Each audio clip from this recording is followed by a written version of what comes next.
think we need to go through a detox every year? If not, should we be doing detox every month? And if so, how? And how does detoxing work? Wow, I think this is a great question. I love the idea of detoxing. And I know that in conventional medicine, we're like, well, you don't need to detox, your body detoxes, right? But let's talk about this thing realistically. The exposure to pesticides, the exposure to food additives, the exposure to high fructose corn syrup, the exposure to pollution in the air, all the exposures we get through endocrine disrupting hormones, products we put on our skin, the stuff we use to clean, EMF, Wi-Fi, so many things in the last 20 years or 30 years with the evolution of the human being.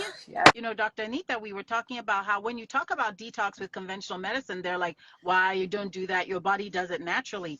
But has your body been exposed to the toxic burden ever in humanity?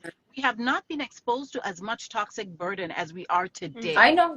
So we have to treat our bodies differently. So I do believe in detoxing. Everybody is different. Some people are natural. They detoxify very well, which means they're good methylators. They can cleanse out their body very well. Some people, on the other hand, have issues. I recently I do this blood work every year with my husband and my kids where we check all our level of micronutrients. It checks how your body's, your oxidation, your inflammation, your methylation, but it also checks for heavy metal. Mine came back great. It was wonderful. My husband had heavy metal, high mercury, but he also is a pescatarian and eats a ton of fish.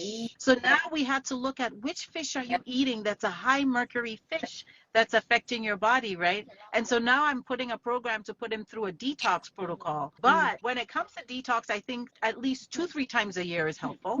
You have to think of what is detox. You don't need to do a bunch of supplements and all that jazz. You don't, right? You really just need to, this is a wonderful time just to detox not only what you're eating, detox mentally, physically as well. I've been on a bit of a fish diet to sardines. I don't know, because sometimes they have the canned sardines and, you know, I like my fish, but it's interesting. I'd never thought of the metal part. That is a very interesting. Mercury, yes, the mercury content in certain fish is much higher than other fish, right? Going back to the topic of detox, how do you do it? Adding juicing is great because it helps your digestive system. It gives it a break. When you juice, it's like giving your tummy like just me time. You don't have to do so much work with digestion. I can just relax. It's self-care for the gut, right? So I love that you're using a lot of greens, which are rich in antioxidants, which naturally help the body cleanse itself, right? You're going to poop better because you're juicing. And then when you're detoxing, you kind of also want to fast, right? So you're not eating all these heavy foods. Like, so some people actually do what we call intermittent fast during that detoxing process. So maybe you're just eating once. You're just allowing your body and its cells to kind of restore. Let the dead cells go, let new cells come through, right? Call it a process of apoptosis and reducing inflammation. That's why I think spiritually in certain religions we fast.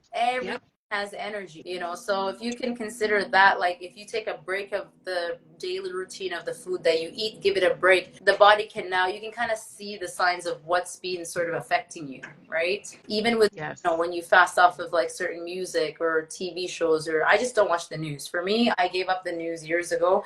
If the world blows up, I will know. Someone down the road will scream. I don't know. It's all personal choice, but yeah, very interesting topic.